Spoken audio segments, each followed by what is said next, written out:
لیکن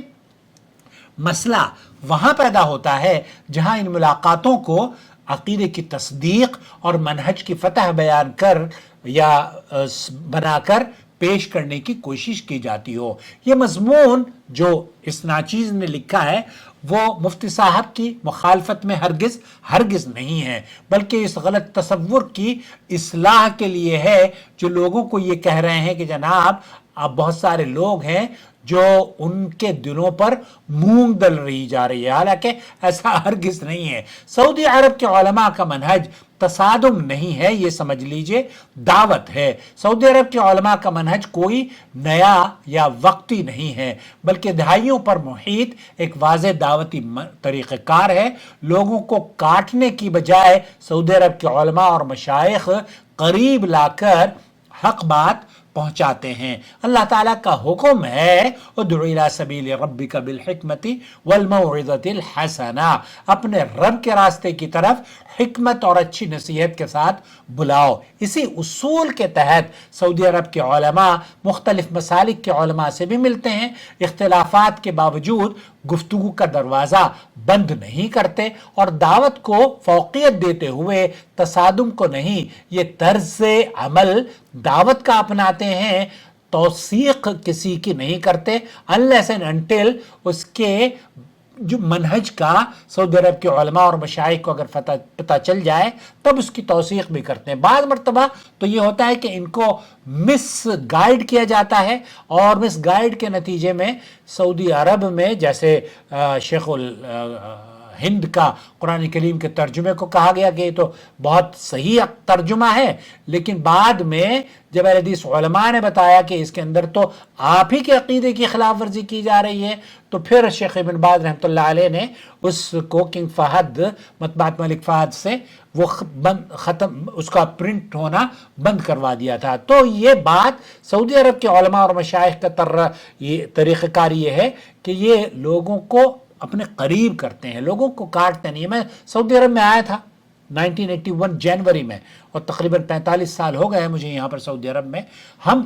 عقیدے کی ہماری اصلاح اسی لیے ہوئی کیونکہ ہم جب جاتے ہیں سعودی عرب کے علماء اور مشائخ سے ملنے کے لیے جاتے تھے تو انہوں نے ہمیں سینے سے لگایا، ہمیں صرف کھانا ہی نہیں کھلایا بلکہ عقیدے کا انجیکشن بھی پلایا، اور اس عقیدے کے انجیکشن سے ہماری بہت اصلاح ہوئی۔ اللہ تعالیٰ جو زندہ ہیں ان کی حفاظت فرمائے، اور جو اس دنیا سے چلے گئے ہیں علماء ان کی قبروں کو جنت کا باغ بنائے۔ تو نبی کریم صلی اللہ علیہ وسلم کا جو اسوہ ہے، اخلاق میں نرمی، عقیدے میں سختی، نبی کریم صلی اللہ علیہ وسلم نے فرمایا تھا کہ مجھے اچھے اخلاق کی تکمیل کے لیے بھیجا گیا ہے، اور یہی طریقہ کار سعودی عرب کے علماء کا ہے۔ لیکن اسی نبی نے دین میں کسی بدعت یا انحراف کو قبول نہیں کیا، اسی لیے فرمایا من احدث فی امرنا ھذا ما لیس منہ فہو رد، جس نے ہمارے دین میں کوئی نئی چیز داخل کی جو اس میں نہیں تو وہ مردود ہے، قابل قبول نہیں ہے۔ یہ بالکل واضح پیغام ہے۔ اخلاق اپنی جگہ ہے، دعوتیں اپنی جگہ ہے، ان کا سینوں میں لگانا یا معانقہ کرنا یہ اپنی جگہ ہے، لیکن کسی عالم کا، کسی مفتی یا داعی کو گلے لگانا، اس کے ساتھ بیٹھنا یا ضیافت دینا، یہ سب دعوتی اخلاقی حصہ ہے، اخلاقیات کا حصہ ہے۔ اس سے یہ سمجھ لینا کہ عقیدے کی تصدیق ہو گئی ہے، منہج کی جیت ہو گئی ہے، یہ دعوتی سیاست سے ناواقفیت ہے۔ دوستو، اگر ملاقات ہی معیار ہوتی تو رسول اکرم صلی اللہ علیہ وسلم کی ان ملاقاتوں کا کیا کیجیے گا، کیا کیا جائے جو ایمان نہ لائے لوگ بلکہ نبی کریم صلی اللہ علیہ وسلم کی سامنے آتے، نبی کریم صلی اللہ علیہ وسلم کے ساتھ ایمان نہ لانے کے باوجود بھی وہ ملاقاتیں کرتے، بلکہ کئی ایسے منافق بھی تھے جو نفاق کی وجہ سے مشہور ہیں، لیکن اللہ کے رسول صلی اللہ علیہ وسلم ان کے ساتھ بھی خندہ پیشانی سے پیش آتے، ان سے ملاقات کرتے، تو ان کے ساتھ بہت احترام سے پیش آتے۔ کیا اس احترام اور اس محبت کو آپ یہ کہیں گے کہ اللہ کے رسول صلی اللہ علیہ وسلم ان کی توثیق کیا کرتے تھے؟ تو یہی معیار ہے، اصل معیار عقیدے کا ہے، اصل معیار تصویروں سے ظاہر نہیں ہوتا۔ آج اگر ان علماء نے، سعودی عرب کے علماء سے جن سے ملاقاتوں پر جو لوگ خوشیاں منا رہے ہیں اور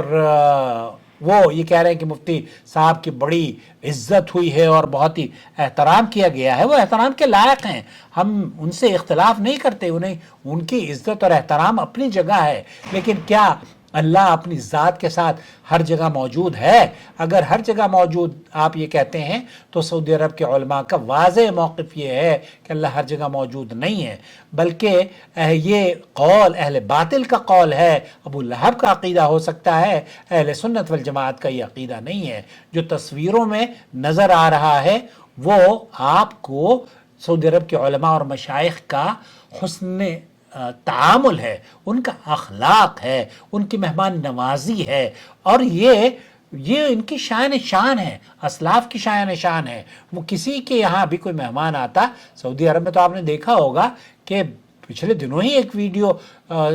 بڑی وائرل ہوئی تھی، ایک عام آدمی جو صفائی کرنے والا ہے امام کعبہ کے پاس بیٹھ کر افطاری کر رہا ہے، ایک عام آدمی صفائی کرنے والا کسی پرنس کے برابر میں بیٹھ کر افطاری کرتا ہوا نظر آ رہا ہے۔ تو یہ عقیدے سے لوگوں کو پہچاننے کی کوشش کیجئے، نہ کہ تصویروں سے۔ ذاتی اعتراف دعوت کا حقیقی اثر، یہ بات محض نظری نہیں ہے بلکہ ذاتی تجربے پر مبنی میں نے بات کہی ہے کہ سعودی عرب کے علماء اور مشائخ کا عقیدہ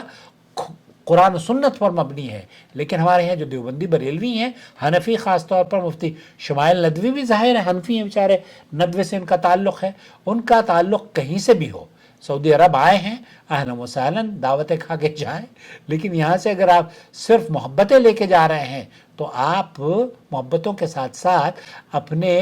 عقیدے کی بھی اصلاح کر لیں۔ کیوں؟ کیونکہ الدین النصیحہ، دین خیر خواہی کا نام ہے۔ جس طرح سے بہت اللہ کرے، جس طرح بہت سے لوگ اس دعوت کے نتیجے میں حق کی طرف لوٹے ہیں جو کہ سعودی عرب کے علماء اور مشائخ کی دعوت ہے، اسی طریقے سے میری یہ دعا ہے کہ اللہ رب العالمین مفتی صاحب کو بھی اللہ تعالی ہدایت سے نوازے اور ان کے دل میں بھی اندھی تقلید اور مذہبی تعصب کو بالائے طاق رکھتے ہوئے قرآن و سنت کو اپنانے کی وہ دعوت دیں۔ یہی ہماری بھی دعوت ہے، سلف علماء کی بھی یہی دعوت ہے، شیخ ابن باز وغیرہ یہی فرمایا کرتے تھے، اور سعودی عرب کے موجودہ علماء جتنے بھی ہیں وہ یہی کہتے ہیں کہ آپ لوگوں کو قرآن و سنت کی طرف دعوت دیجئے۔ اندھی جو روایتی مذاہب بنے ہوئے ہیں نا، شیخ ابن باز سے پوچھا گیا کہ ان مذاہب میں سے کس کی تقلید کی جائے، انہوں نے کہا قرآن و سنت کی بات کریں، قرآن و سنت پر عمل کریں، اور مذاہب کے ماننے والوں نے یا مذاہب کے بنانے والوں نے بھی نہیں کہا کہ آپ ان کی تقلید کرنا۔ اب مجھے امید ہے کہ اس ویڈیو سے وہ جو کمنٹس کا سلسلہ میرا ہے، جو کمنٹس آتے ہیں نا ہمارے چینل پر، ان کے جوابات میں ویڈیو کی شکل میں بھی دیتا ہوں، تو یہ سلسلہ آپ کو کیسا لگ رہا ہے مجھے بتائیے گا۔ اختلاف آپ کر سکتے ہیں لیکن ادب اور شائستگی کے ساتھ۔